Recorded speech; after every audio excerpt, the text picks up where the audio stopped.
चलिए, आज की क्लास में हमारा जो टॉपिक है वो है क्वाड्रेटिक इक्वेशन, जिसको हम हिंदी में वर्ग समीकरण कहते हैं। और इसका एक और नाम है, इस नाम को भी आपको याद रखना है, द्विघात समीकरण। द्विघात समीकरण। थोड़ा सा इसकी कुछ बेसिक चीजों को एक बार देख लेते हैं, उसके बाद जब हम प्रश्न हल करेंगे तो और ज्यादा मजा आएगा सॉल्व करने में, चीजें एक बार रिकॉल हो जाएगा। और इसके जो बेसिक चीजें हैं एकदम शॉर्ट में देखेंगे, है ना, एकदम ज्यादा डिटेल नहीं जाएंगे, क्यों आया कैसे आया, फार्मूले वगैरह को एक बार रिवीजन कर लेते हैं। उसके बाद इससे संबंधित जो पी वाई क्यू है, प्रीवियस ईयर क्वेश्चन, है ना, इस पर हम आ जाएंगे और उसको चर्चा करेंगे। और वहां पे जितना ज्यादा आवश्यकता पड़ेगा थ्योरी का, हम वहां पर भी करते चलेंगे। तो वर्ग समीकरण क्या है? इसका जो व्यापक रूप होता है, स्टैंडर्ड फॉर्म जिसको हम कहते हैं, वो होता है A X square plus B X plus C, this is equal to 0। और इसमें ए बी सी ये तीनों क्या है? ये रियल नंबर है। इसमें जो ए बी सी लिए गए हैं, और ये क्या है? गुणांक है या अचर पद है।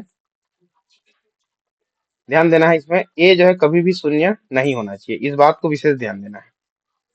यदि ए शून्य हो जाता है तो हमारा ये जो पहला टर्म है यही 0 हो जाएगा। जब ये 0 हो जाएगा तो हमारे पास केवल बी एक्स प्लस सी बच जाएगा। और यदि बी एक्स प्लस सी बच जाता है तब ये आपको वर्ग समीकरण नहीं रह जाएगा, रैखिक समीकरण हो जाएगा। कि यदि किसी समीकरण में चर राशि का घात 1 है तो वो रैखिक समीकरण कहलाता है। यदि चर राशि का घात 2 है किसी रैखिक समीकरण में, तो वो आपका कहलाता है द्विघात समीकरण। घात 2 है इसलिए द्विघात समीकरण, या फिर इसी का एक और नाम वर्ग समीकरण, इंग्लिश में क्वाड्रेटिक इक्वेशन। घात कितना होना चाहिए? 2 होना चाहिए। और किसी भी बहुपद की घात आप जानते हैं, उसमें जो सबसे बड़ा घात होता है किसी बहुपद का, वो बहुपद की घात कहलाती है। और यदि वो 2 है और वो यदि हमको समीकरण दे रहा है, तब हम इसको कहते हैं कि क्या है? ये द्विघात समीकरण है, वर्ग समीकरण है। अब यहाँ पे जो विशेष जो हमको ध्यान देना है, ए बी और सी पे, ये ए बी सी पे पूरी तरह से आपका जो वर्ग समीकरण है ये टिका हुआ है। ये क्या है एक्चुअल में? ये है एक्स स्क्वायर का गुणांक, पहला पद। ये हमेशा व्यापक रूप में क्या किया जाता है? घात को घटते क्रम में लिखा जाता है। ध्यान देना, व्यापक रूप हम जब भी किसी बहुपद का या समीकरण का लिखते हैं, तो उसमें जो चर राशि का जो घात होता है ना, उसको हम घटते क्रम में लिखते हैं। जैसे 2 1, यहाँ पे सी कांस्टेंट कुछ नहीं है, मतलब एक्स का घात 0 है यहाँ पे। तो पहला जो पद है एक्स स्क्वायर का गुणांक कितना है? ए। अगला जो पद है बीच वाला पद एक्स का गुणांक है, उसमें क्या है? बी है ये। तो ये हम इसको लिखेंगे एक्स का गुणांक। और सी जो अंतिम पद है वो आपका हो जाता है अचर पद। तो ये तीन चीजों को बहुत ही ध्यान से समझना है, चिन्ह सहित लेके चलना है। जहां भी एक्स का गुणांक होगा वो बी होगा, एक्स स्क्वायर का जो गुणांक होगा वो ए होगा, और जो अचर पद होगा वो सी होगा। तो इस प्रकार ये वर्ग समीकरण हमारा दिखने में इस प्रकार रहेगा, ये आपका वर्ग समीकरण कहलाएगा। इसमें ध्यान देंगे, कई बार कंफ्यूजन होता है। जैसे इसमें कुछ क्वेश्चन हम सॉल्व करेंगे, जैसे कि x square minus 10x, this is equal to 0। बताइए ये वर्ग समीकरण है कि नहीं?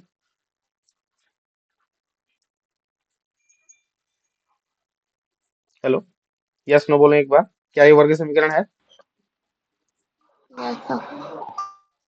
देखिए, इसमें तीसरा पद नहीं है, ध्यान देना, तीसरा पद नहीं है। इसका मतलब ये थोड़ी हो जाएगा कि ये वर्ग समीकरण नहीं है, उससे हमको कोई मतलब नहीं है।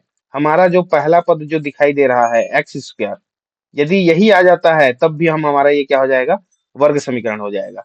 हो सकता है किसी टॉपिक में x square minus 9 equal to 0 मिल जाए, तो ये भी वर्ग समीकरण है। इसमें मध्य पद उपस्थित नहीं है, प्रेजेंट नहीं है, तब भी ये वर्ग समीकरण है। ये एक्स स्क्वायर ये पूरे वर्ग समीकरण को लीड करता है, इसी को देख के हम कहते हैं कि ये वर्ग समीकरण है। इसमें एक बात और ध्यान देंगे कि जब भी हम वर्ग समीकरण की बात करते हैं तो लेफ्ट साइड में जो आपको बहुपद दिखाई दे रहा है, ये पी एक्स दिखाई दे रहा है, ये पहली बात तो क्या होना चाहिए? एक द्विघातीय बहुपद होना चाहिए, दो घात वाली बहुपद होना चाहिए। और बहुपद होने का कंडीशन आप जानते हैं कि किसी भी चर राशि का जो घात है वो ऋणात्मक नहीं हो सकता और परिमेय संख्या नहीं हो सकता। घात में 1/2, 1/3 इस टाइप की संख्याएं नहीं हो सकती। बस वर्ग समीकरण में इतना समझना है। अब चूंकि ये समीकरण है तो इसका एक विशेष हल प्राप्त होना चाहिए। तो चूंकि ये वर्ग समीकरण है, A X square plus B X plus C, this is equal to 0, तो इसमें एक्स की जो घात है वो 2 है, तो जाहिर सी बात है इस समीकरण का जो हल होगा वो कितने हल होंगे, यहाँ पे 2 हल होंगे। ध्यान देंगे, द्विघाती 2 घात है चर राशि का समीकरण में तो 2 हल होगा, यदि 3 घात होता है तो 3 हल होंगे, तो वो आपका त्रिघातीय समीकरण हो जाएगा। यदि दिए गए समीकरण में चर राशि का घात 4 है तो सिंपल सी बात है उस समीकरण का जो हल होगा वो आपको 4 हल मिलेंगे। और यहाँ पे समीकरण के जो हल है उसको एक और नाम दिया जाता है, उसको हम कहते हैं मूल। समीकरण के इस हल को हम क्या कहते हैं, मूल कहते हैं। और जब इस वर्ग समीकरण के जब हमको 2 हल प्राप्त होते हैं तो पहला जो हल है उसको हम अल्फा ले लेते हैं और दूसरा जो इसका हल मिलता है उसको हम बीटा ले लेते हैं, और यही दोनों इस समीकरण के मूल कहलाते हैं, अल्फा और बीटा। इस समीकरण को हल करने के 2 तरीके हैं। हल करने के 2 तरीके, पहला जो मेथड होगा वो गुणनखंड विधि, कि दिए गए वर्ग समीकरण को गुणनखंड कर लिए उसके बाद हल किए। और नंबर दूसरा जो है, और गुणनखंड हम कैसे करते हैं, मध्य पद को तोड़ के। ये हम पहला जो चैप्टर बहुपद पढ़े हैं वहां से हम इसको सीख कर आए हैं, मध्य पद को तोड़कर। और नंबर दूसरा जो है वो है श्रीधराचार्य विधि। श्रीधराचार्य विधि इसमें क्या कहता है, x equal to minus b plus minus under root b square minus 4ac upon 2a। ये किसी भी वर्ग समीकरण को हल करने का सूत्र है। इसकी मदद से हम वर्ग समीकरण के 2 मान अल्फा और बीटा हम बहुत ही आसानी से निकाल सकते हैं। यहाँ पे ध्यान देंगे आप कि इसमें ये जो बीच वाले जो टर्म में आपको प्लस माइनस जो दिखाई दे रहा है, यदि एक बार हम प्लस ले लें तो हमको अल्फा प्राप्त होगा, जैसे कि minus b plus under root b square minus 4ac upon 2a। और यदि हम माइनस ले लें तो हमको बीटा मिलता है, और ये मिल जाएगा minus b minus under root b square minus 4ac upon 2a।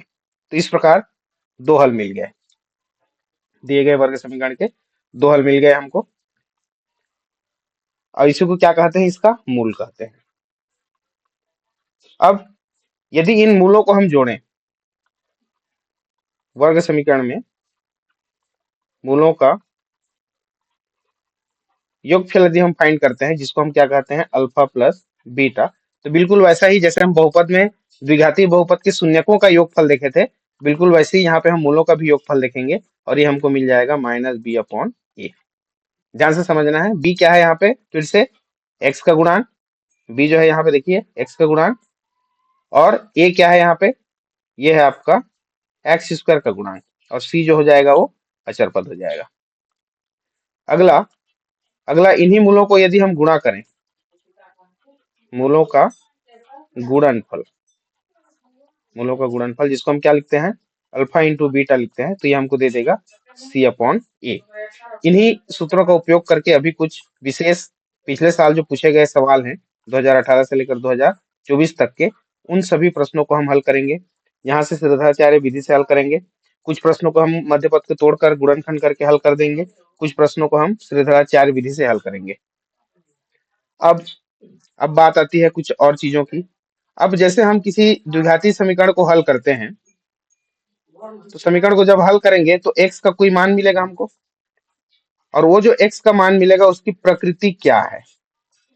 प्रकृति क्या है कहने का मतलब कि ये जो हमको अल्फा और बीटा प्राप्त होंगे त्रिधराचार्य विधि से या कोई भी गुणनखंड विधि से, यदि हम x के 2 मान प्राप्त करते हैं अल्फा और बीटा, जिसको हम मूल कह रहे हैं, तो मूलों की प्रकृति ज्ञात करने के लिए, मूलों की प्रकृति ज्ञात करने के लिए एक नया टॉपिक हम यहाँ पे इंट्रोड्यूस करते हैं, जिसको हम क्या कहते हैं, विभेदक। विभेदक, या इसी को एक और नाम विविक्त कर, दोनों नामों को याद रखना है। वर्ग समीकरण द्विघातीय समीकरण, उसी प्रकार विभेदक विविक्त कर।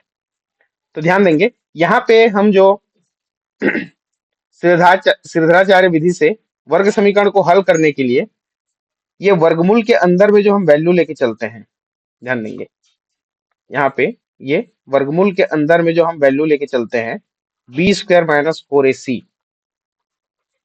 B square minus b square minus 4ac। इसी को विभेदक कहते हैं, जिसको हम डी से रिप्रेजेंट करते हैं। डी का मतलब है विभेदक का जो इंग्लिश नाम है डिस्क्रिमिनेंट। यहां से हम D equal to B square minus 4ac, इसी वर्गमूल के अंदर में जो वैल्यू आता है यही बताता है कि आपको जो एक्स के दो मान मिलेंगे अल्फा और बीटा, उनकी प्रकृति क्या होगी। तो क्या क्या हो सकती है देखिए प्रकृति में। तो पहला केस, ये जो हम डी निकालते हैं, यदि ये डी का मान ग्रेटर देन जीरो है।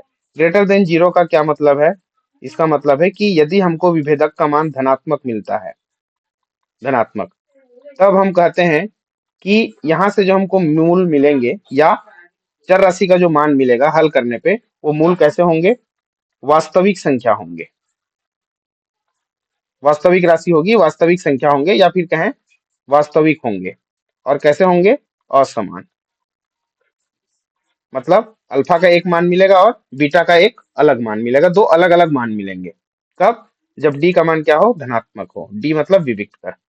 नंबर दूसरा, यदि इस डी का मान जीरो हो जाता है, यदि विविक्त कर हम हल करते हैं और उसका मान हमको जीरो दे देता है, तो इस केस में कहते हैं कि मूल वास्तविक होगा, मूल वास्तविक है। और कैसे होगा? ये समान होगा। मतलब यदि हम समीकरण को हल करेंगे तो एक्स के दो मान मिलेंगे और दोनों मान वही होगा। जैसे एक्स का अल्फा का मान भी दो आ गया और बीटा का मान भी दो आ गया, ऐसा। अब नंबर तीसरा केस होता है इसमें, जब डी का मान less than zero. Less than zero का मतलब जीरो से छोटी वैल्यू को हम क्या कहते हैं? ऋणात्मक वैल्यू कहते हैं, ऋणात्मक। इस प्रकार, तो यदि डी का मान ऋणात्मक आ जाता है तो उस केस में हमारा जो मूल है वो वास्तविक नहीं होता, मूल वास्तविक नहीं है। मूल वास्तविक नहीं है तो कैसा होगा? काल्पनिक होगा। तो काल्पनिक को हम, ये आपके 11th लेवल में ये आ जाता है, तो इसलिए हम काल्पनिक वर्ड को यहाँ पे हम यूज नहीं करते। हम क्या कहते हैं? मूल वास्तविक नहीं है कहते हैं। ध्यान देंगे इस बात को। यदि हम सदाचार्य फार्मूला यूज कर रहे हैं एक्स का मान निकालने के लिए, यहाँ पे इस प्रकार minus b plus minus under root b square minus 4ac बटे में 2a। तो यदि ये जो वर्गमूल के अंदर में बी स्क्वायर माइनस 4ac है, हम कहते हैं कि तीसरा वाला केस क्या है? नेगेटिव हो जाता है। इस प्रकार कोई नेगेटिव वैल्यू मिलता है, तो हम जानते हैं कि किसी भी ऋणात्मक वैल्यू का वर्गमूल निकाला नहीं जा सकता। तो जब वर्गमूल हम नहीं निकाल सकते किसी ऋणात्मक वैल्यू की, तो फिर वो वास्तविक संख्या नहीं होगा। फिर हमको कुछ कल्पना करके इसकी वैल्यू फाइंड करनी पड़ेगी। इसीलिए हम कहते हैं कि ये मूल वास्तविक नहीं है, हम कहते हैं। बताइए, थ्योरी में हमने जितना अभी तक पढ़ा सभी को क्लियर है क्या? Yes sir. ठीक। अब इसमें एक टॉपिक और बच जाता है कि यदि हमको मूल दिया हो, यदि मूल दिया हो, तो आप सभी जानते हैं कि यदि हमारे पास A X square plus B X plus C equal to zero type का कोई वर्ग समीकरण है और इसके दो मूल क्या क्या? अल्फा और बीटा दो मूल हैं, तो इसको हम एक्स माइनस अल्फा और x minus beta this is equal to zero के रूप में हम लिख सकते हैं इसको। साथ ही साथ जब इसका वर्ग समीकरण बनता है, तो इसका वर्ग समीकरण कैसे बनता है? एक्स स्क्वायर माइनस मूलों का योगफल गुणित एक्स धन मूलों का गुणनफल बराबर जीरो। ये बहुत ही महत्वपूर्ण सूत्र है। इसको बहुत पहले 18-19 में पूछा गया है, 2018-2019 में। उसके बाद से यहाँ से क्वेश्चन नहीं पूछा गया है। तो इस बार हो सकता है, चांसेस है कि यदि आपको दो मूल दे दिया है अल्फा और बीटा और वर्ग समीकरण बनाइए कहता है, तो इस सूत्र की मदद से आपको वर्ग समीकरण का निर्माण करना है।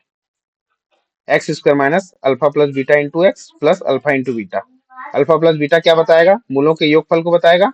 और अल्फा इंटू बीटा किसको बताएगा? मूलों के गुणनफल को बताएगा। तो जितनी चीजें हमने अभी देखा, इन सभी से रिलेटेड क्वेश्चन आपको अभी मिल जाएंगे प्रीवियस ईयर क्वेश्चन में। टोटल 34 से 36 क्वेश्चन मैं कलेक्ट किया हूं, जो अभी तक के जो दो क्लास मैंने लिया है उन सभी क्लास से सबसे ज्यादा प्रश्न है इसमें। तो थोड़ा सा हम फास्ट करेंगे।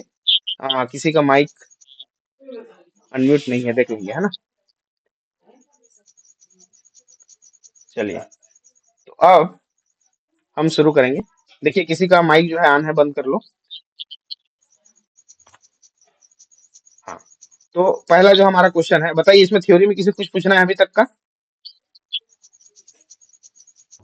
हेलो, नहीं नहीं पूछना नहीं है, सर। ठीक, ओके। किसी का माइक गलती से ऑन है, आप लोग ध्यान नहीं दे पा रहे पुखराज का है सर। हैं। म्यूट करो मेरे तरफ भाई, कोई आवाज। म्यूट करो। चलिए ठीक है, हो गया।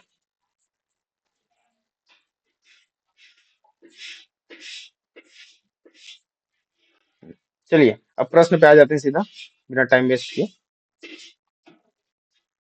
देखिए जितना भी हमने अभी थ्योरी देखा वो बहुत ही अच्छे से हम क्लास में किए हुए हैं, कब क्यों और कैसे आता है ना। तो उन चीजों का हम यहाँ पे यूज करते जाएंगे। एक बार हमने रिकॉल कर लिया। पहला क्वेश्चन है यहाँ पर, वर्ग समीकरण x square minus eight x plus seven equal to zero के मूलों का योगफल होगा। हमारे पास है x square minus eight x plus seven, this is equal to zero. सबसे पहला काम आप हमेशा जब भी वर्ग समीकरण देता है, आंख बंद करके सीधा आप A X square plus B X plus C equal to zero लिख लिया उसके जगह में। और यहाँ पे सीधा ए की वैल्यू क्या है, बी की वैल्यू क्या है और सी की वैल्यू क्या है, सीधा नोट कर लो। ए मतलब एक्स स्क्वायर का गुणांक, देखिए यहाँ पे कुछ भी नहीं है, मतलब एक है। एक्स का गुणांक मतलब बी, यहाँ पे बी कितना दिया है, देखो एक्स का गुणांक माइनस एट। आपको हमेशा चिन्ह सही चलना है। और सी जो कि तीसरा पद है, सी की जगह में 7। ये पहला काम कर लियो। अब प्रश्न देखो, प्रश्न में क्या पूछा है, इसमें पूछा है मूलों का योगफल, मतलब alpha plus beta. Alpha plus beta मतलब माइनस बी अपॉन ए। अभी हमने देखा फार्मूला कि मूलों का योगफल माइनस बी अपॉन ए होता है। तो माइनस बी की वैल्यू ऑलरेडी माइनस में है, देखिए, तो यहाँ पे ब्रैकेट में आप माइनस एट रख लो, अपॉन ए की वैल्यू वन। तो देखिए माइनस माइनस मल्टीप्लाई होके ये आपका हो जाएगा एट। तो यहाँ पे आप देख पा रहे हैं ऑप्शन नंबर जो ब है वो इसका करेक्ट ऑप्शन हो जाएगा। मूलों का योगफल बराबर माइनस बी अपॉन ए। अब इसी क्रम में एक और क्वेश्चन पूछा है, देखिए उसके बाद अभी समीकरण को हल कीजिए, थोड़ा सा बाद में इसको हल करते हैं। कम से कम दो तीन क्वेश्चन ऑब्जेक्टिव टाइप देख लेते हैं, उसके बाद इस समीकरण को हल करेंगे। तो यहाँ देखिए, या फिर इसको लास्ट में भी हल कर सकते हैं। अगला क्वेश्चन है, वर्ग समीकरण यहाँ से x square minus five x plus six this is equal to zero के मूलों का योगफल क्या होगा। यहाँ से फिर से आप तुलना कर दो। ए की वैल्यू है वन, बी की वैल्यू है फिर से माइनस फाइव और सी की वैल्यू है सिक्स। सी इक्वल टू, तो मूलों का योगफल यदि इसमें फिर से पूछा है योगफल, तो ये हो जाएगा माइनस बी अपॉन ए। प्रश्न वही है, प्रश्न को बदल दिया गया, पूछा गया है वही मूलों का योगफल। तो माइनस बी अपॉन ए माइनस माइनस फाइव, बी की वैल्यू माइनस फाइव और ए की वैल्यू वन, तो यहाँ पे मिल जाएगा फाइव।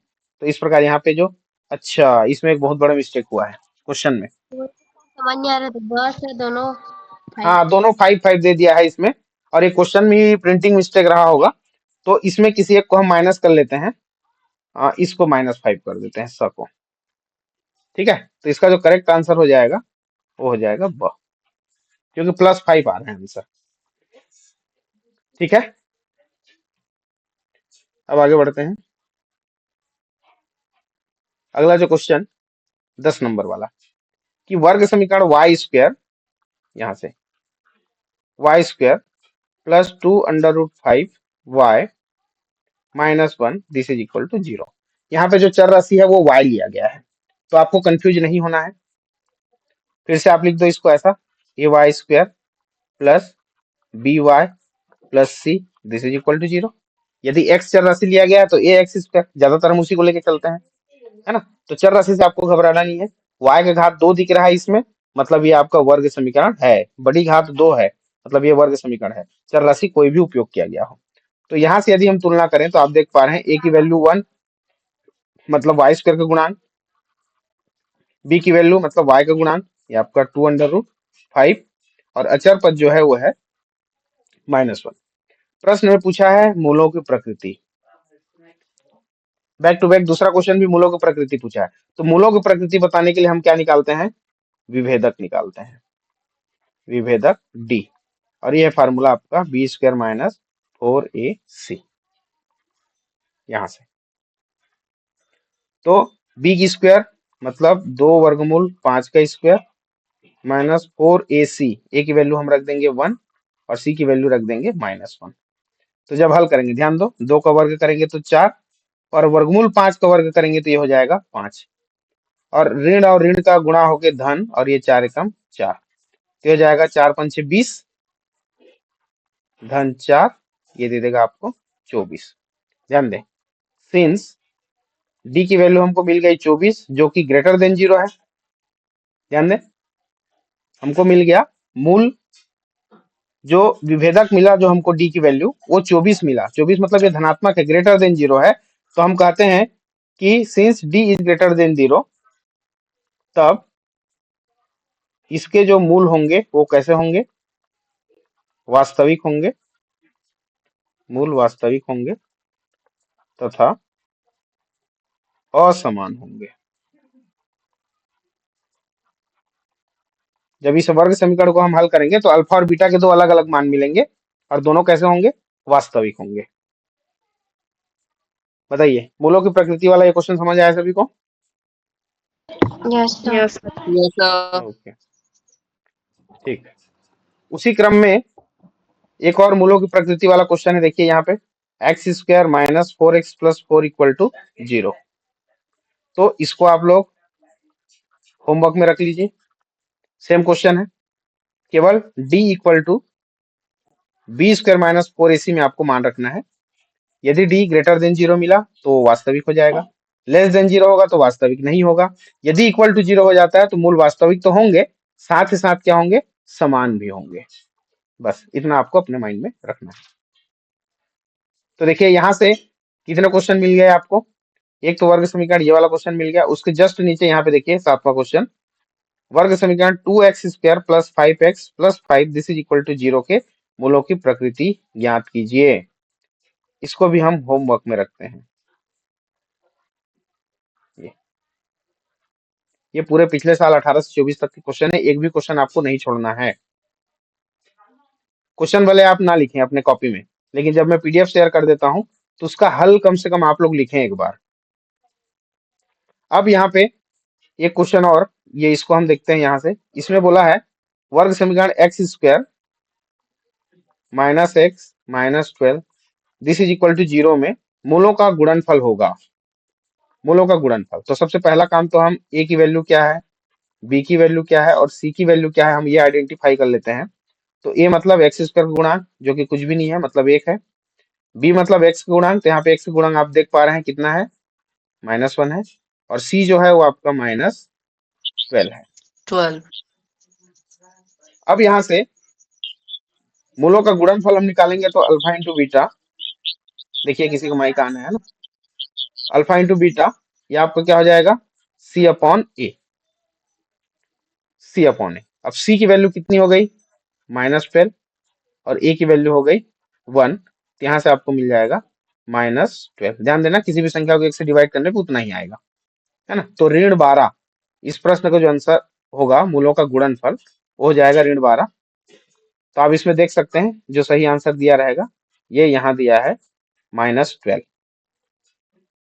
कई बार गलती से विद्यार्थी गुणनफल की जगह में योगफल का फार्मूला लगा देते हैं और योगफल की जगह में गुणनफल का फार्मूला लगा देते हैं, तो वो गलती करने के लिए भी ये 4 ऑप्शन दिए गए हैं, देख लो। यदि आप योगफल का फार्मूला लगा देते हो तो +1 आएगा आंसर, है ना। तो मैं करेक्ट बनाया करके सीधा कोई सामने वाला टिक करेगा, तो इस चीजों को ध्यान देंगे आप लोग।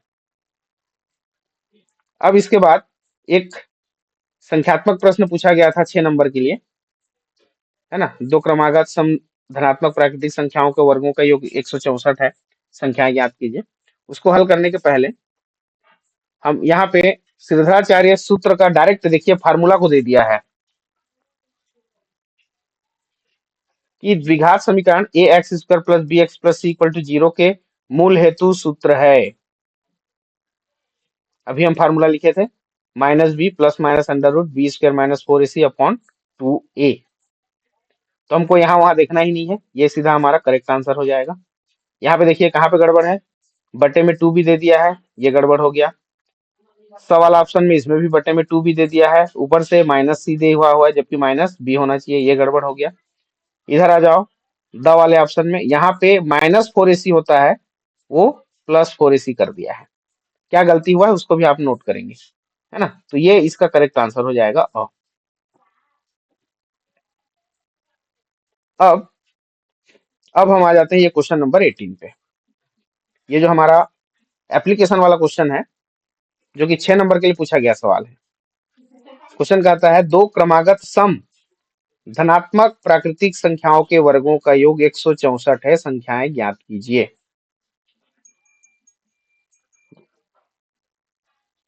ध्यान दें क्या क्या बोला है, दो क्रमागत सम धनात्मक। एक तो सम संख्या है, ऊपर से धनात्मक है, और साथ ही साथ क्या है, ये क्रमागत है। तीनों चीजों को दिमाग में रखना है। सम संख्या है, धन संख्या है, साथ ही साथ क्रमागत है। जैसे मैं सम संख्या हम 2 4 6 8 10 इस प्रकार चलता है सम संख्या, तो क्रमागत लेना है। यदि आप 2 को ले रहे हो तो आपको 4 को लेना है, 4 को ले रहे हो तो आप 6 लेना है, 6 ले रहे हो तो 8 लेना है, 8 ले रहे हो तो 10 लेना है, इस प्रकार क्रमागत। तो यदि हम सम संख्या किसी संख्या को ले लेंगे, अच्छा मैं मिटा दिया, 1 मिनट। हाँ, तो यहां से देखिए कि यदि मैं इसको एक संख्या लेके चलता हूं, तो दूसरी संख्या मुझे किसको लेना पड़ेगा, 4 लेना पड़ेगा। और 4 क्या है, देखिए पहली संख्या से 2 अधिक है। यदि मैं 4 लूं तो अगली संख्या मुझे 6 लेना पड़ेगा। तो 4 6 क्या है, 4 से फिर 2 अधिक है। इसका क्या समझ आया कि यदि मैं पहली धन सम संख्या कोई संख्या लेता हूं, तो उसका अगला वाला जो है उससे हमेशा 2 अधिक होगा। तो क्या लिखोगे कि माना वह सम धन संख्याएं क्या क्या है, x तथा x+2 है। ध्यान देंगे, यदि पहली धन संख्या x है सम संख्या, तो जाहिर सी बात है अगली क्या होगी, x+2 होगी, उससे 2 अधिक होगी। अब इन्हीं दो संख्याओं के वर्गों का योग कितना दिया है, 164 दिया है प्रश्नानुसार।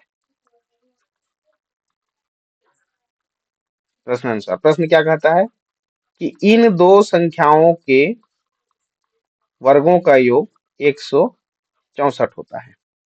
एक चीज और ध्यान देंगे, आप लोग गणितीय कथन पढ़ चुके हैं, तो गणितीय कथन में हम पढ़े हैं कि सम संख्या को हम इस प्रकार 2 के टाइप का लेके चलते हैं।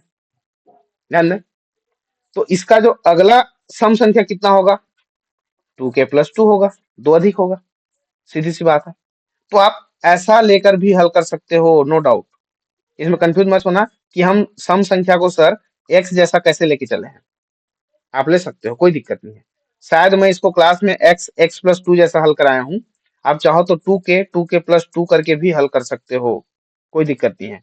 क्योंकि हम सम संख्या x को ही मान लिए हैं सीधा, तो उसका जो अगला जो संख्या कैसा होना है, उससे 2 अधिक होना है, क्रमागत वाला। तो ये x धन 2 हो जाएगा। तो एक काम करते हैं, इसमें हम 2k वाला मेथड यूज करके चलते हैं, वो ज्यादा सही रहेगा। चलिए क्या करते हैं, देख लो। माना वह सम संख्याएं 2x है, और अगला कितना होगा, 2x+2 होगा। तो प्रश्न क्या कहता है कि इनके वर्गों का योगफल, इनके वर्ग करके जोड़ दें तो ये 164 के बराबर होता है, ऐसा। बाकी लोगों को समझ में आया कि नहीं, हमने सम संख्या 2x कैसे लिया, x भी ले सकते हो, 2x भी ले सकते हो, कोई दिक्कत नहीं है। यदि x लियो तो ये x+2 होना चाहिए, यदि यहाँ 2x लियो तो ये 2x+2 होना चाहिए। बताइए ये चीजें सभी क्लियर है क्या? जी सर। Yes sir. ओके, अब इसमें वर्ग वाला फार्मूला लगा दो, 2x का स्क्वायर करोगे तो ये आपको 4x² देगा। यहाँ पे आपको a+b का होल स्क्वायर फार्मूला लगाना पड़ेगा, बीजगणित सर्व समीकरण नंबर पहला। ये क्या होता है, ये होता है a² + 2ab + b²। तो a का स्क्वायर करोगे मतलब 2x का स्क्वायर करोगे, तो ये दे देगा 4x² + 2ab, 2 a की जगह 2x, b की जगह 2, प्लस b का स्क्वायर मतलब 2 का स्क्वायर इक्वल टू 164। ये तो यहाँ पे देखो 4x² 4x² दोनों जुड़ गया, और ये हो गया 8x²। प्लस 2 दूनी 4 दूनी 8, ये हो गया 8x, और ये 2 दूनी 4, और 164 को मैं लेफ्ट साइड पक्षांतर कर देता हूँ 164, दिस इज इक्वल टू 0, क्या बनाने के लिए, वर्ग समीकरण बनाने के लिए। तो ये हमें मिल जाएगा 8x², 8x ऋण 164 में 4 घटा दो तो ऋण 160 बराबर 0। अब आप आगे देख पा रहे हैं सभी में 8 जो है कॉमन है, क्या बचेगा, x² प्लस x माइनस 8 दूनी 16, दिस इज इक्वल टू 0। 8 को इधर त्रिया गुणा करो तो 8 शून्य में शून्य हो जाएगा, तो x² plus x minus 20, this is equal to 0। ये मिल गया वर्ग समीकरण। अब इस वर्ग समीकरण की मदद से हमें x के 2 मान मिलेंगे, x के 2 मान मिलेंगे। चलिए आगे करते हैं इसको। तो बताइए सूत्र विधि से हल करें या गुणनखंड विधि से, सूत्र विधि से। सूत्र विधि से हल करें, गुड। चलिए तो सूत्र विधि से हल करने के लिए हमको ये जो इसका जो व्यापक रूप है ax² plus bx plus c बराबर 0, इससे हमको तुलना करना पड़ेगा, है ना। तो जब हम तुलना करेंगे तो यहाँ पे आप देख पा रहे हैं a की वैल्यू है 1, b की वैल्यू है 1 और c की वैल्यू है -20। यहाँ तक तो किसी को कोई दिक्कत नहीं होगी मेरे ख्याल से। सिद्धाचार्य सूत्र से, चूंकि सिद्धाचार्य सूत्र से x बराबर क्या होता है, -b plus minus square root b² minus 4ac upon 2a। आपको केवल मान रखना है -b की वैल्यू 1 है तो हो जाएगा -1 plus minus square root b का स्क्वायर मतलब 1 का स्क्वायर माइनस 4ac, a की वैल्यू भी 1 है और c की वैल्यू है -20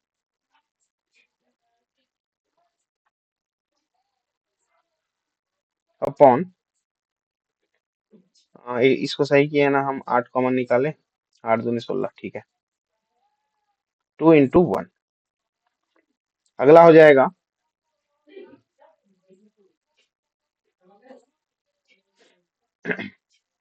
-1 plus minus in square root 1। देखिए माइनस और माइनस का मल्टीप्लाई, ये हो गया आपका प्लस, और 4 एकम 4 और 20 चौक, ये हो जाएगा आपका 80, और ये 2 एकम 2 बराबर -1 प्लस माइनस वर्गमूल में कितना हो जाएगा, ये 81 अपॉन 2। अब 81 का वर्गमूल आप जानते हैं, -1 प्लस माइनस कितना हो जाएगा, ये 9 हो जाएगा, 9 9 81, और ये बटे 2। अब मेन काम यहाँ से शुरू होता है, हमेशा स्क्वायर रूट के जो अंदर में है उसको पहले हल किया जाता है। अब ये प्लस और माइनस, तो पहले हम क्या करेंगे, प्लस चिन्ह लेने पर, प्लस चिन्ह लेने पर, तो प्लस चिन्ह जब लेंगे तो हमको पहला मूल मिल जाएगा x, ये हो जाएगा -1 प्लस 9 अपॉन 2। ध्यान देंगे ये जो प्लस माइनस दिखाई दे रहा है यहीं पे हम प्लस की बात कर रहे हैं, पता चला -1 दिख रहा है उसको भी आप +1 कर दिए। कई बच्चे ऐसा गलती करते हैं, ऐसा नहीं करेंगे। जो बीच वाला जो चिन्ह दिख रहा है -1 के बाद, वहां पे एक बार प्लस एक बार माइनस करना है, बाकी सभी चीजें जैसा का तैसा रहेगा, एज इट इज। अभी क्या हो जाएगा, -1 प्लस 9 घट जाएंगे तो ये हो जाएगा 8 बट्टे में 2, तो ये 2 चौक 8, तो x की वैल्यू हो गई 4, एक मान। अब माइनस चिन्ह लेने पर, माइनस चिन्ह लेने पर x इक्वल टू कितना हो जाएगा, -1 -9 अपॉन 2, माइनस माइनस समान चिन्ह है, जुड़ जाएगा, ये हो जाएगा -10 अपॉन 2, और जब डिवाइड करोगे 2 से तो 2 5 6 10, तो ये हो जाएगा ऋण 5। अब बताइए इसमें से हम कौन सी संख्या को कंसीडर करेंगे x की वैल्यू के लिए, आप लोग बताइए। 4 4 4 को क्यों करेंगे, कि वो नहीं, धनात्मक हाँ बोलो, धनात्मक है। धनात्मक है, बहुत बढ़िया। प्रश्न में बोला है कि सम धन संख्या, तो हम ऋण 5 को तो ले ही नहीं सकते, ये कैंसिल हो जाएगा, ठीक है। तो यहां से सिंस हमें समधन संख्या दिया है, इसलिए x की वैल्यू हम 4 कंसीडर करेंगे। चलिए थोड़ा सा लंबा चल रहा है ये, बाकी हल करने के जो तरीका है उसको आप देखिए बढ़िया से। तब पहली संख्या क्या होगी? पहली संख्या हम लेके चले 2x, ध्यान देंगे x नहीं लिया है ना, 2x लिए हैं, तो ये 2 गुणित 4 हो जाएगा।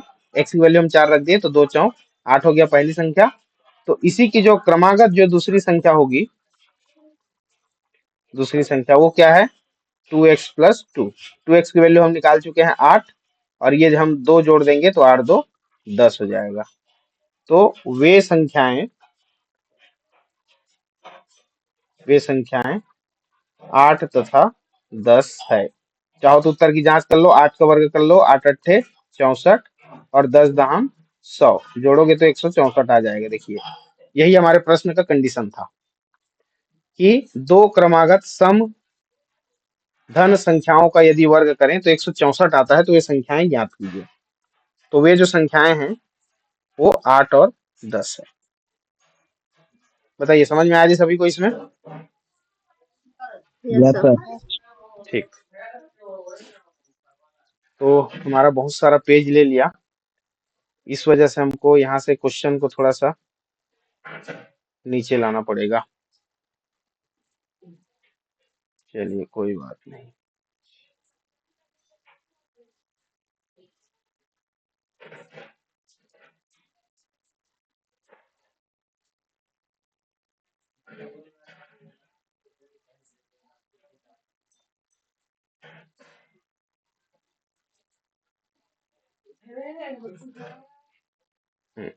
चलो अब आ जाते हैं फिर से कुछ प्रश्नों पे।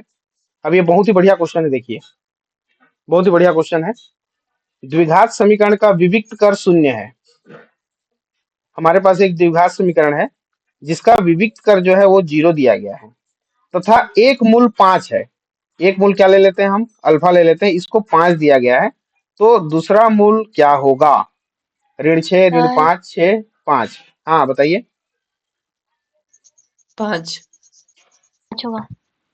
हाँ 5 होगा। देखिए हम क्या पढ़े थे कि यदि विविक्त कर की वैल्यू 0 हो जाती है तो मूल हमारा क्या होता है? वास्तविक होता है। मूल वास्तविक होता है। लेकिन उसके साथ साथ एक चीज और हम देखे थे कि मूल क्या होता है? समान होता है। तो यदि d इक्वल टू 0 है तो ये अल्फा इक्वल टू बीटा हो जाता है। तो यदि अल्फा इक्वल टू 5 है तो यही बीटा की भी वैल्यू हो जाएगी। सभी को क्लियर है ये बात? Yes sir. तो इसका जो उत्तर होगा वो 5 होगा। तो यदि विविध कर शून्य है तो यदि एक मूल जितना दिया है उतना ही मूल आपका दूसरा भी हो जाएगा, बस, और ज्यादा नहीं सोचना है। अगला क्वेश्चन है हमारा, ये हम इसको हल कर रहे थे ना, ये इसका हल है। अगला क्वेश्चन, के किस मान के लिए समीकरण के मूल वास्तविक एवं बराबर होंगे यदि के x square plus 4x plus 1 equal to 0। हमको दिया है के x square plus 4x plus 1 this is equal to 0। तो यहाँ से सबसे पहला काम आप हमेशा वही करना बोला हूं, ए डिसाइड कर लो, बी डिसाइड कर लो और सी डिसाइड कर लो। तो ए की वैल्यू मतलब एक्स स्क्वायर का गुणांक जो कि के है, बी मतलब एक्स गुणांक जो कि 4 है, सी मतलब अचर पद जो कि तीसरा पद हमारा 1 है। अब प्रश्न को फिर से पढ़ो कि के किस मान के लिए दिए गए वर्ग समीकरण के मूल वास्तविक एवं बराबर होंगे। तो आप लिखेंगे किसी भी वर्ग समीकरण के मूल वास्तविक एवं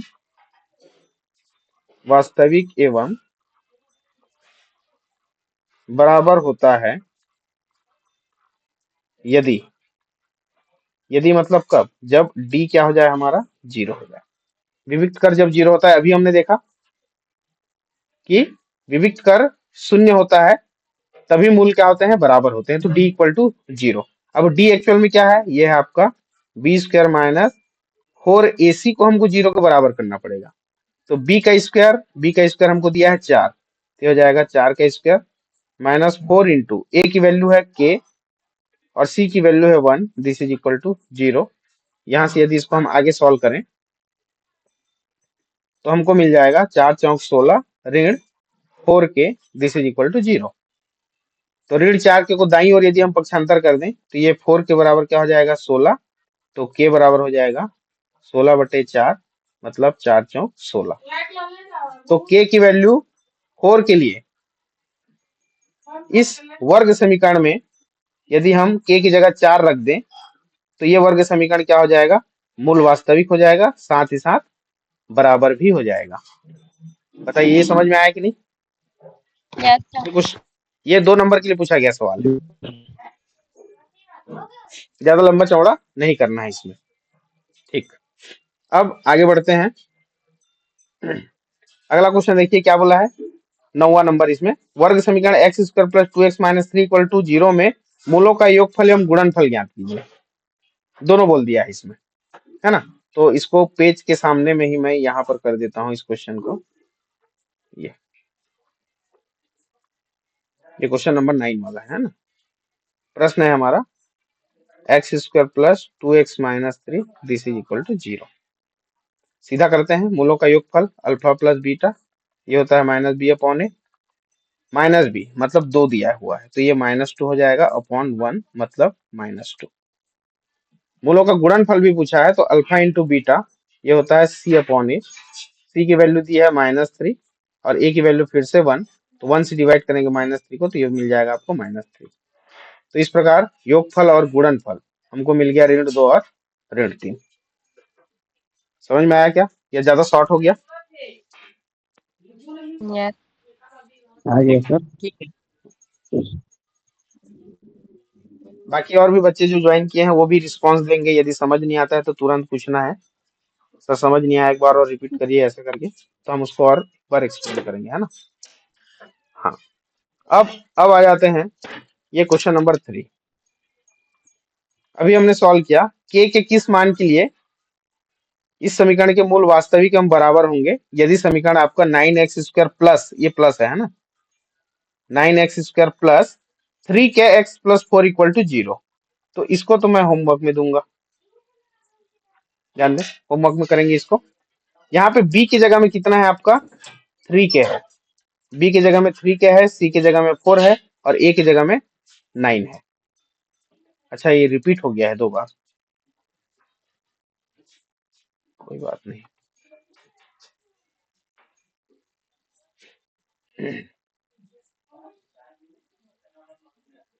तो होमवर्क में ये आ जाएगा, है ना, इसको मिटा देते हैं, होमवर्क में आपका ये रहेगा। ठीक, अब आगे आ जाते हैं। पुनः देखिए वर्ग समीकरण x square plus 5x minus 2 equal to 0 में मूलों का योगफल एवं गुणनफल ज्ञात कीजिए। अल्फा प्लस बीटा और अल्फा इंटू बीटा ये हो जाएगा माइनस बी अपॉन ए, ये हो जाएगा सी अपॉन ए। माइनस बी, बी की वैल्यू देखिए कितना दिया है यहाँ पे 5 दिया है तो ये -5 अपॉन ए की वैल्यू 1 है तो ये हो जाएगा ऋण 5। अगला सी अपॉन ए, सी की वैल्यू है -2 और ए की वैल्यू फिर से 1 तो हो जाएगा -2। तो फिर से यहाँ पे मूलों का योगफल ऋण 5 और मूलों का गुणनफल ऋण 2। ये 3 नंबर के लिए पूछा गया सवाल है जिसमें योगफल और गुणनफल दोनों एक साथ पूछा है। पुनः सेम क्वेश्चन रिपीट हो रहा है, ये एक ही साल के पूछे गए सवाल हैं तीनों। यहाँ पे देखिए के किस मान के लिए दिए गए समीकरण के मूल वास्तविक एवं बराबर होंगे 16x स्क्वायर प्लस के एक्स प्लस 9। यहाँ पे बी की जगह में के दिया है तो ये फिर से आपका होमवर्क में काम आ जाएगा। ये आपको के की वैल्यू फाइंड करनी है, बताइए कर लेंगे या करके देना पड़ेगा? हो जाएगा, कर लेंगे सर। ठीक, करना है ना सभी को, हो जाएगा, ऐसा नहीं करना है बिल्कुल। अब नेक्स्ट में देखिए फिर से मूलों का योगफल एवं गुणनफल, तो मैं केवल फार्मूला यहाँ पे लिखता हूँ अल्फा प्लस बीटा बराबर माइनस बी अपॉन ए और अल्फा इंटू बीटा बराबर सी अपॉन ए। अच्छा मूल वास्तविक हम बराबर होंगे, इसमें आपको डी इक्वल टू 0 लेके चलना है विविक्त कर को, है ना। थोड़ा थोड़ा मैं इसमें हिंट को लिख दे रहूंगा ताकि अब जब सॉल्व करेंगे तो किसी प्रकार की कोई दिक्कत ना हो। अब अगला क्वेश्चन आ जाते हैं। वर्ग समीकरण x square minus two x plus one equal to zero के विविक्त कर का मान होगा। विविक्त कर निकालना है, क्योंकि विविक्त का डी बराबर होता है बी स्क्वायर माइनस फोर ए सी। अब यहां से देखिए बी की वैल्यू है -2, तो ये -2 का स्क्वायर -4 इंटू ए की वैल्यू कुछ नहीं है मतलब 1 है, गुणित सी की वैल्यू है 1, तो हो जाएगा ऋण 2 का स्क्वायर मतलब 2 दूनी 4, ऋण 4 एकम 4, तो ये हो गया 0। तो इसमें विविक्त कर आपको मिल जाएगा 0, जो कि आपका पहला ऑप्शन है, डी बराबर 0।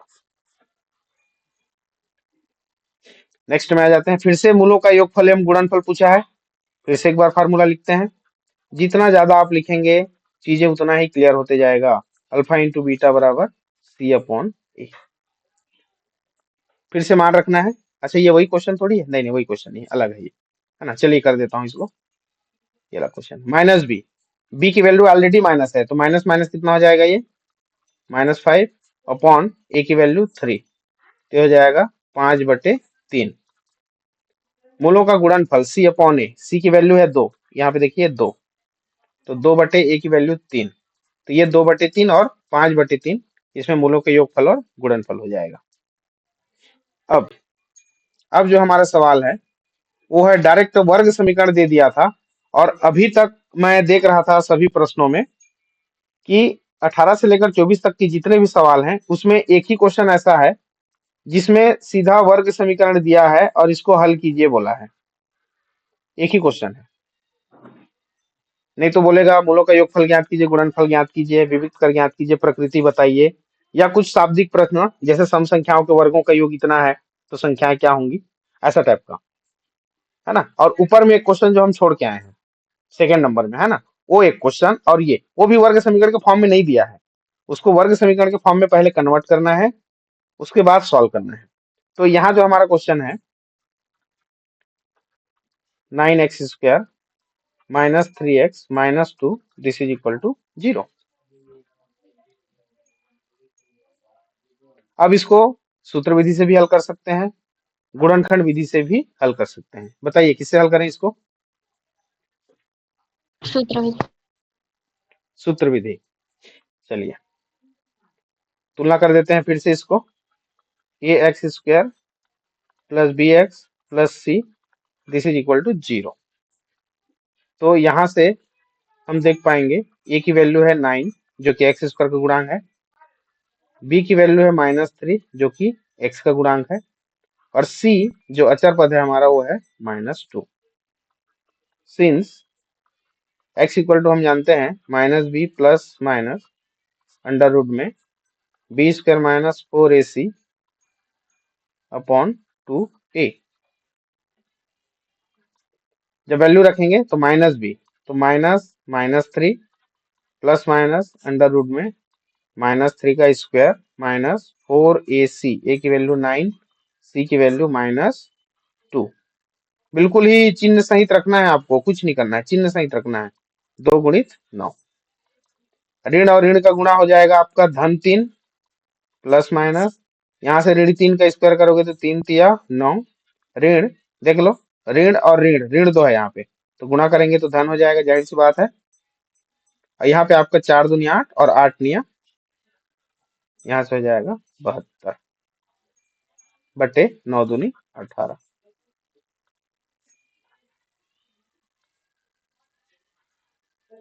थोड़ा सा और सॉल्व करते हैं। 3 प्लस माइनस ये हो जाएगा 81, देखिए 72, 9 2 11 81, है ना, और ये आपका 18। तो 3 प्लस माइनस 81 का वर्गमूल निकालेंगे तो ये हो जाएगा 9 बटे 18, ये हमारा x की वैल्यू है।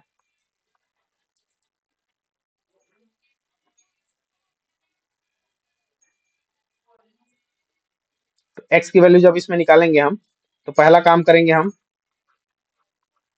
प्लस चिन्ह लेने पर, तो x इक्वल टू हो जाएगा 3 + 9 अपॉन 18, तो हो जाएगा 9 3 12 बटे 18, और ये 6 से कटने वाला है, देखिए 6 दूनी 12 6 तिया 18, मतलब 2/3 आ गया। अगला माइनस चिन्ह लेने पर x इक्वल टू हो जाएगा 3 माइनस 9/18। तो 3 - 9 की वैल्यू हो जाएगी -6/18 और ये फिर से कैंसिल हो रहा है 6 कम 6 या 18 से, तो -1/3। तो इस प्रकार इस वर्ग समीकरण के दो हल हमको प्राप्त हुए, 2/3 और -1/3, और दोनों वास्तविक हैं, है ना। परिमेय संख्या है मतलब वास्तविक होगा, सीधी सी बात है। यहाँ तक किसी को कोई डाउट? पेपर में आया था सर, हाँ बोलिए। ये क्वेश्चन तिमाही पेपर में आया था। तिमाही या हाफ ईयरली? तिमाही। अच्छा, तिमाही में आया हुआ था, चलो अच्छी बात है। और अभी जो हाफ ईयरली में भी जो क्वेश्चन आया ना, बहुत सारे क्वेश्चन यहीं से आए हुए हैं, आप लोग चेक कर लेना। बहुत सारे क्वेश्चन है जो अभी हाफ ईयरली और अभी जो हम पीवाईक्यू जो सॉल्व कर रहे हैं वहीं से कुछ बहुत सारे क्वेश्चन रिलेटेड हैं। अब इसमें कुछ क्वेश्चन देखिए। वर्ग समीकरण x² - 3x + 2 = 0 के विविक्त कर का मान होगा। यहीं पे हम b² - 4ac कर लेते हैं बगल में।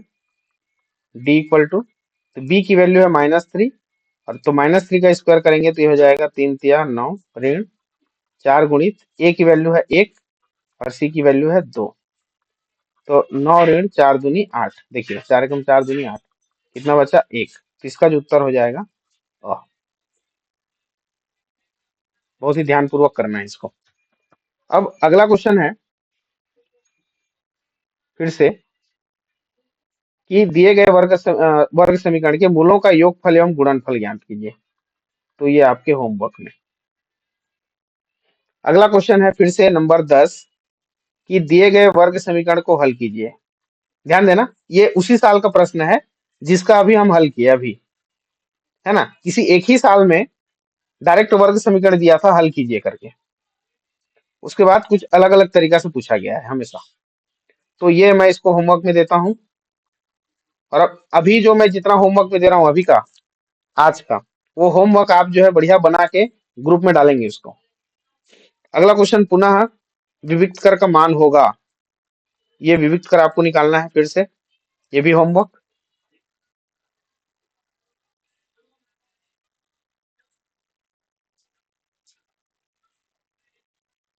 अगला क्वेश्चन है देखिए, x² - 5x + 6 = 0 के मूलों के योगफल एवं गुणनफल ज्ञात कीजिए। देखो मूलों का योगफल और गुणनफल, मूलों का योगफल और गुणनफल इतना ज्यादा पूछा गया है सवाल, अभी तक कम से कम पिछले 4 साल के क्वेश्चन में हम 12 से 13 बार ये क्वेश्चन आ गया। Alpha plus beta this is equal to -b/a और alpha into beta equal to c/a, बस यही फार्मूला यूज करना है। उसके बाद ये इसको भी होमवर्क पे रखें आप, क्योंकि आपकी प्रैक्टिस होना ज्यादा जरूरी है।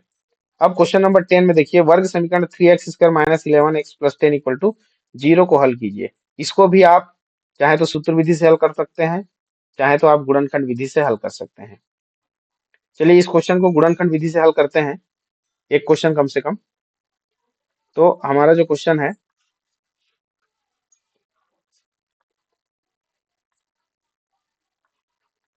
(3x² - 11x + 10 this is equal to 0) गुणनखंड विधि से हल कर रहे हैं ना। हमको कोई दो संख्या लेना है मध्य पद को तोड़ के, है ना, कि a + b करने पे x के गुणांक, x के गुणांक जो कि -11 है, और a इंटू बी करने पे x² का गुणांक गुणित अचर पद। हम बहुपद में गुणनखंड करना सीखे हैं, है ना। x² गुणांक है 3 और अचर पद है 10, तो 10 या 30 होना चाहिए।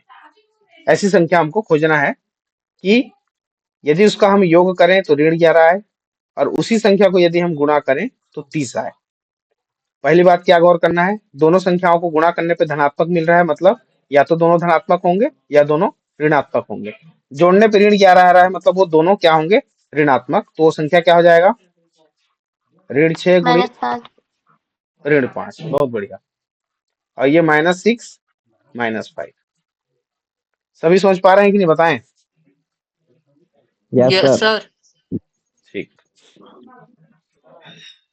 चलो तो मध्य पद को इसका हम स्प्लिट कर देते हैं यहाँ पे। ये हो जाएगा 3x² -6x -5x +10, this is equal to 0। अब क्या करते हैं, दो दो की जोड़ी बनाते हैं। तो यहाँ से 3x कॉमन आ जाएगा, यहाँ बचेगा x, यहाँ पे बचेगा -2। यहाँ से हम -5 कॉमन निकाल लेते हैं, यहाँ पे बचेगा x, यहाँ पे बचेगा फिर से -2, दिस इज इक्वल टू 0। दोनों में x -2 उभयनिष्ठ दिख रहा है, क्या बचेगा 3x -5, 3x -5। देखिए ये एक आपका पहला टर्म है, ये आपका दूसरा टर्म है। इन दोनों में से x -2 कॉमन है, जैसे ही निकालेंगे ये आपका इक्वल टू 0। अब ध्यान दें यहाँ पे कि जब किसी दो संख्याओं का गुणनफल 0 होता है तो या तो पहला पद 0 होता है या फिर दूसरा पद 0 होता है। तो हम क्या करेंगे, x -2 को एक बार 0 के इक्वल लेंगे तो x इक्वल टू हमको मिल जाएगा 2।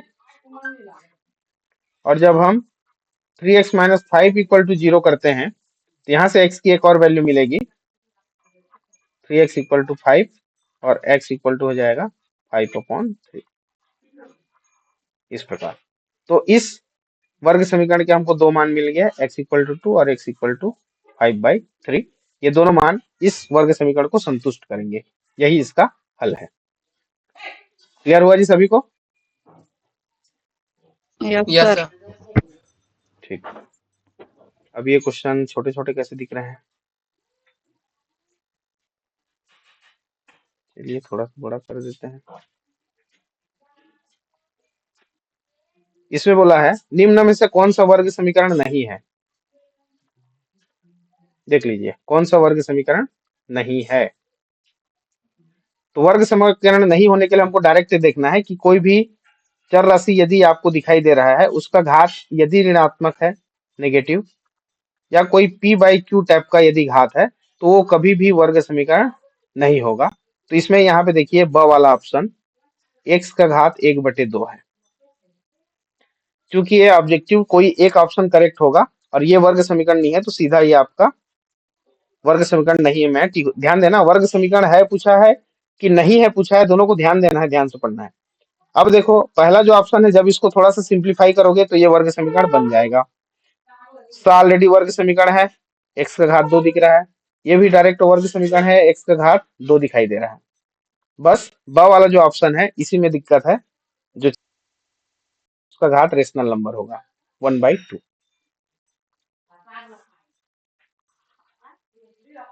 चलिए अब आगे आ जाते हैं।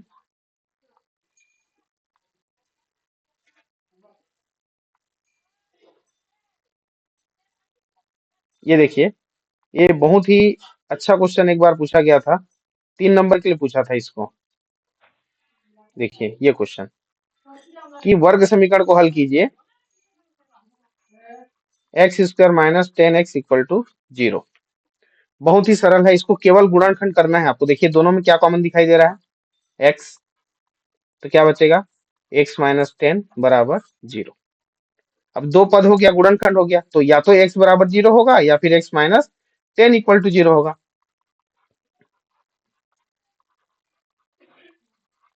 तो ये x बराबर हो गया यहाँ से 10। तो इस वर्ग समीकरण के दो मान आपको मिल जाते हैं बहुत ही आसानी से, x बराबर 0 और x बराबर 10। बताइए ये समझ में आया कि नहीं? Yes sir. तो उत्तर उसी में दिखते रहता है। देखिए यहाँ पे एक बार 0 और यहाँ पे 10 दिखाई दे रहा है, वही एक आंसर होगा। इसके बाद जस्ट नीचे में देखो तो एक क्वेश्चन और है वैसे ही सेम टू सेम, और उस साल ऐसी ही क्वेश्चन पूछा गया था। देखिए ये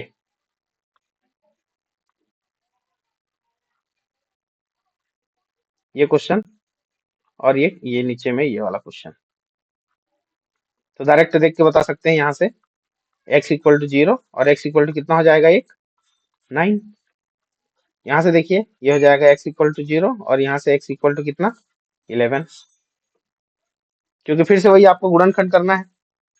गुणनखंड करेंगे तो x -11 बचेगा, यहाँ पे x -9 बचेगा। तो एक उत्तर तो 9 होना ही है और एक उत्तर आपका 0 होगा ही होगा। समझ में आया कि नहीं बताइए ये दोनों। यस सर, आ गया। ठीक, गुणनखंड करेंगे आसानी से बनेगा ये, है ना। एक्स कॉमन निकाल देंगे, बिल्कुल ऐसा ही। यहाँ पे 10 की जगह में एक बार 9 कर दिया है, एक बार 11 कर दिया है, और कुछ नहीं। अब यहाँ पे देखिए इस क्वेश्चन में x square minus 5x plus 6 equal to 0 के मूलों की प्रकृति बताइए। तो मूलों की प्रकृति बताने के लिए हम निकालते हैं विभेदक d बराबर बी स्क्वायर माइनस 4ac। तो इसके क्वेश्चन अभी हम करके आए हैं, इसको आप होमवर्क में रखें। अगला क्वेश्चन है,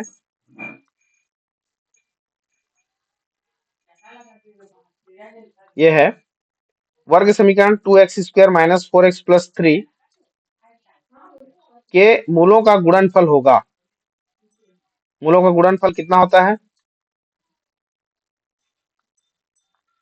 ये होता है c अपॉन ए, है ना, अल्फा इंटू बीटा बराबर c अपॉन ए। तो c की वैल्यू है 3, a की वैल्यू है 2, तो उत्तर हो जाएगा 3/2। देख लो 3/2 कहाँ पर है, ये यहाँ पे ऑप्शन नंबर सा। फिर से क्वेश्चन नंबर 9 देखो, यहाँ पे ये पूछा गया है कि वर्ग समीकरण 4x square minus x plus 1 equal to 0 के मूलों की प्रकृति बताइए। फिर से आपको d equal to B square minus 4ac निकालना है, और यदि ग्रेटर देन 0 है तो मूल क्या होंगे? वास्तविक होंगे और असमान। यदि इक्वल टू 0 आ जाता है तो फिर से मूल वास्तविक होंगे, लेकिन क्या समान हो जाएगा। और यदि d का मान लेस देन 0 हो जाता है तो अब जो है मूल वास्तविक नहीं होगा। इसको ऐसा लिखते हैं, लेस देन 0 है तो ये रियल नंबर नहीं होगा, ऐसा। अगला जो क्वेश्चन है हमारा, इसमें बोला है बताइए इसमें से कौन सा वर्ग समीकरण है, कौन सा वर्ग समीकरण है उसको आपको बताना है। तो देखिए गड़बड़ कहाँ कहाँ पे हो रहा है। पहला चीज तो ये देखिए, यहाँ पे तीसरा वाला ऑप्शन वर्गमूल x है, तो ये तो वर्ग समीकरण हो ही नहीं सकता। नंबर द देखो, यहाँ पे x की घात 1 है, तो ये रैखिक समीकरण है, तो ये भी वर्ग समीकरण नहीं हो सकता। अब अ को देखो, यदि इसको हम हल करें और वर्ग समीकरण के व्यापक रूप में बदलें तो x का हमको गुणा करना पड़ेगा यहाँ पे। तो गुणा करेंगे तो x का घात 2 और x गुणा होके x का घात 3 मिलेगा आपको। तो x का घात 3 मिल रहा है, तो क्या ये वर्ग समीकरण है? नहीं, ये भी नहीं है। तो बच गया आपका ब वाला ऑप्शन। देखिए x का घात 2, x का घात 1 और ये अचर पद 1/2, तो ये ब वाला ऑप्शन आपका वर्ग समीकरण हो जाएगा। समझ में आया क्या? Yes sir. देखिए आज के क्वेश्चन में होमवर्क बहुत ज्यादा है, क्योंकि क्वेश्चन बहुत ज्यादा था। मेरे ख्याल से लगभग 36 क्वेश्चन हमको मिले थे इसमें, जो मैं 2018 से 2024 तक के क्वेश्चन देखा, तो टोटल 36 क्वेश्चन है इसमें। तो 36 क्वेश्चन को 1 घंटे में करना बहुत ही दिक्कत की बात है। तो इसमें और भी इधर कुछ क्वेश्चन है जो छोटे छोटे आप लोगों को दिखाई दे रहे होंगे, उसको आप लोगों को करना है। ये सभी आपके होमवर्क के रूप में है, भले रफ कार्य में करना, जल्दी जल्दी, दिक्कत नहीं। अच्छा, इसमें एक क्वेश्चन मैं यहाँ पे बताना चाहूंगा जो हम नहीं कर पाए, ये कि वर्ग समीकरण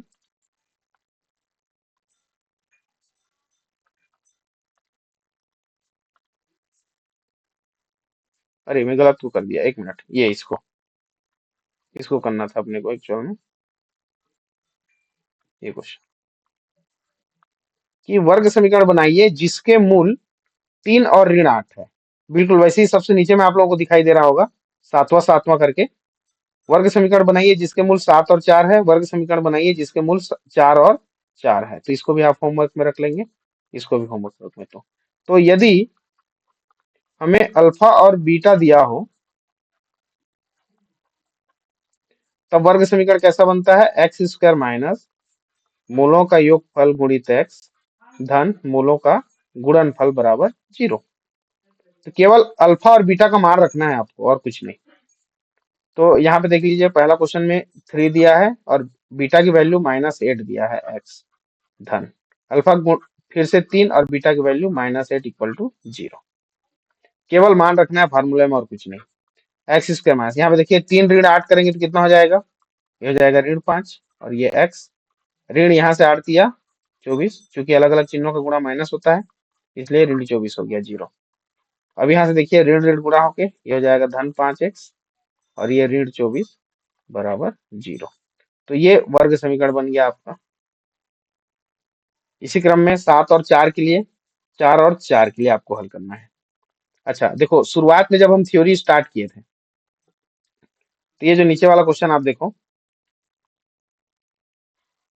इसमें सही विकल्प चुनकर लिखिए। ये वाला द्विघात समीकरण के मूल होते हैं, कितने होते हैं, 2 होते हैं, है ना, क्योंकि 2 घात है इसलिए 2 होते हैं ऐसा। उसके बाद यहाँ पे आप क्वेश्चन देख सकते हैं, सत्य असत्य के रूप में दिया है क्वेश्चन, 3 नंबर वाला देखो यहाँ पे कि वर्ग समीकरण A X square plus B X plus C equal to 0 का जो विभेदक होता है D equal to B square minus 4ac होता है। बिल्कुल सही है और ये सत्य कथन है ना, ये सत्य असत्य में पूछा गया सवाल है। उसके पहले फिर से एक बार यहाँ पे देखो आप क्या पूछा है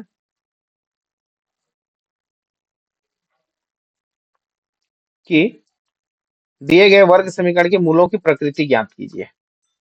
ये प्रकृति ज्ञात कीजिए, तो ज्यादातर विविक्त कर ज्ञात कीजिए, प्रकृति बताइए, मूलों का योगफल एवं गुणनफल। केवल इतने ही क्वेश्चन लगातार लगातार लगातार पूछे गए हैं और इन फार्मूलों को आपको भूलना ही नहीं है। तो बताइए, आज के सेशन में यदि कुछ चीज समझ ना आया हो तो आप लोग पूछ सकते हैं, और जो क्वेश्चन मैं छोड़ दिया हूँ उसको आप लोग एज ए होमवर्क आप लोग सॉल्व कर लेंगे, और यदि कोई दिक्कत आता है तो आप लोग ग्रुप में शेयर करेंगे। और एक ठीक है, क्वेश्चन बचा है सर ऊपर में हल करने के लिए। हाँ ऊपर में एक क्वेश्चन बचा है, बहुत बढ़िया। चलो, उसको पहले वर्ग समीकरण बनाना पड़ेगा, उसके बाद हल करना पड़ेगा। 1 मिनट, ये वाला क्वेश्चन है, इसको हटा के हम नीचे ले आते हैं यहाँ पे।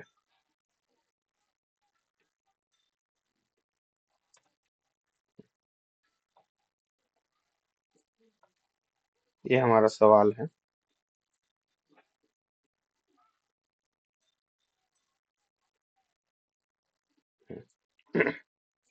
चलिए,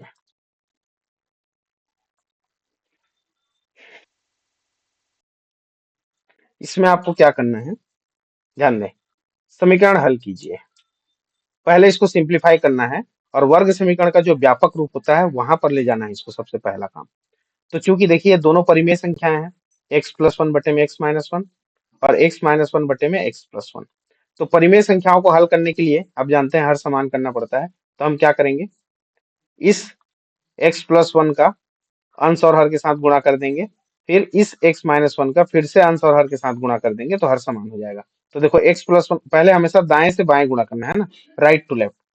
तो x प्लस 1 का गुणा करेंगे x प्लस 1 के साथ तो ये हो जाएगा स्क्वायर, बटे में यहाँ गुणा करेंगे तो x माइनस 1 गुणित x प्लस 1, और कौन सा चिन्ह, माइनस। अभी हम हर समान कर रहे हैं केवल, फिर x माइनस 1 का इधर अंश और हर दोनों में गुणा करेंगे तो ये हो जाएगा x माइनस 1 का स्क्वायर बटे में x धन 1 का स्क्वायर बराबर 5/6। ध्यान देना, हम समीकरण हल कर रहे हैं तो दोनों पक्षों को लेकर चलना है। अब अच्छा, एक गड़बड़ किया मैं, क्या गड़बड़ किया आप लोग बता नहीं रहे हो। ये x माइनस 1 के x प्लस 1 के साथ करेंगे तो यहाँ पे x माइनस 1 आ जाएगा ना, रुको थोड़ा सा मिटा देते हैं इसको, ये हो जाएगा x minus 1 into x plus 1। तो देखिए हर समान हो गया, हर समान होती हम इसको एक साथ ले सकते हैं, x माइनस 1 गुणित एक्स प्लस 1, और यहाँ पे x प्लस 1 का स्क्वायर माइनस x माइनस 1 का स्क्वायर बराबर 5/6, ऐसा। तो देखिए हम यहाँ पे बीज गणित के तीनों फार्मूला लग जाएंगे ना, सर्वसमीका वाला, a प्लस बी का स्क्वायर, तो मैं डायरेक्ट कर रहा हूँ, ध्यान देंगे इसमें। तो यहाँ से हो जाएगा a square 2 A B plus B का स्क्वायर माइनस, माइनस के बाद हमेशा ब्रैकेट रखना, ए माइनस बी का स्क्वायर, तो ये A square minus 2 A B plus B का स्क्वायर बटे में A minus B into A plus B, तो हो जाएगा ए स्क्वायर माइनस बी का स्क्वायर इक्वल टू 5/6। अब देखिए ब्रैकेट थोड़ा सा ओपन करते हैं, माइनस का गुणा होगा तो एक्स स्क्वायर प्लस 2 एकम 2x धन 1 ऋण, ऋण का गुणा होने से आप जानते हैं धन ऋण बदल जाता है चिन्ह, तो ये ऋण एक्स स्क्वायर ऋण ऋण धन 2x और धन और ऋण का गुणा ऋण 1 बटे में एक्स स्क्वायर माइनस 1 बराबर 5/6। अब अगला, यहां से आप देख पा रहे हैं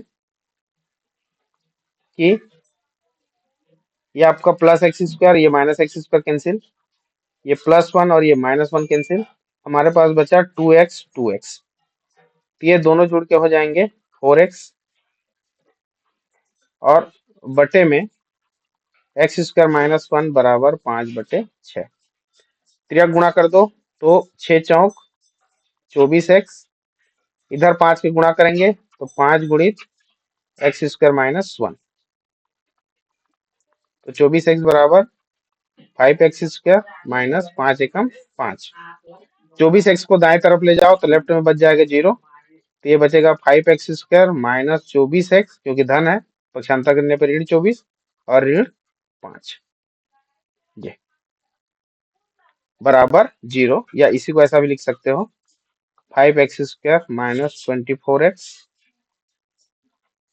minus 5 this is equal to 0। ये मिल गया आपका वर्ग समीकरण।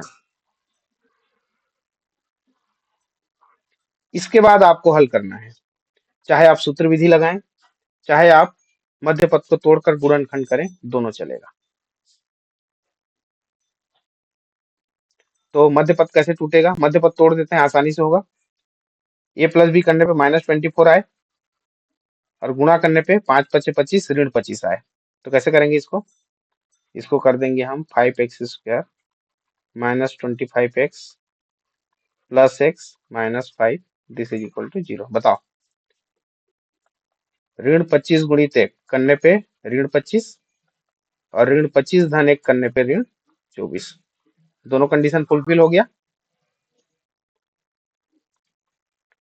5x कॉमन निकाल दो दोनों में, कितना बचेगा x माइनस 5, इसमें कुछ भी कॉमन नहीं है मतलब एक कॉमन निकलेगा, तो x minus 5 this is equal to 0, और दोनों में फिर से x माइनस 5 उभयनिष्ठ दिख रहा है, तो ये बच जाएगा 5x plus 1 this is equal to 0। अब देखिए दो पदों का गुणनफल 0 आ रहा है, तो ये x माइनस 5 बराबर 0 होगा, तो x बराबर कितना मिल गया हमको, 5 मिल गया, पहला आंसर। और यहाँ से 5x प्लस 1 को 0 के इक्वल लेंगे तो 5x equal to -1 then x equal to -1/5, तो ये आपको दूसरा आंसर मिल गया। बताइए समझ में आया कि सभी को? Yes sir.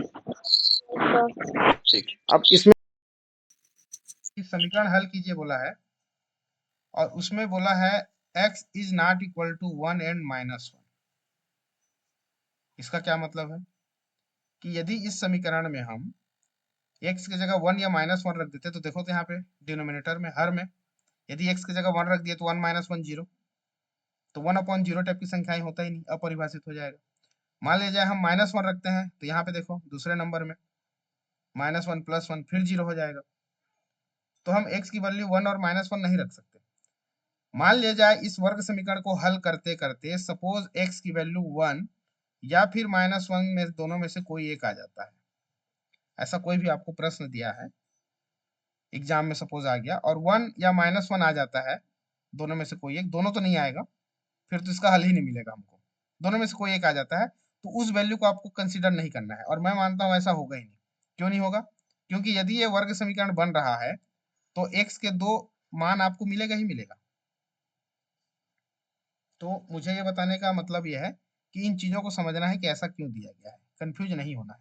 तो ये वर्ग समीकरण ही है प्रश्न, ठीक है, तो देख के पहचानना है। तो इस टाइप के क्वेश्चन आप किए रहोगे तभी पहचान पाओगे। ठीक है, आज का सेशन और किसी को कुछ पूछना है बताओ।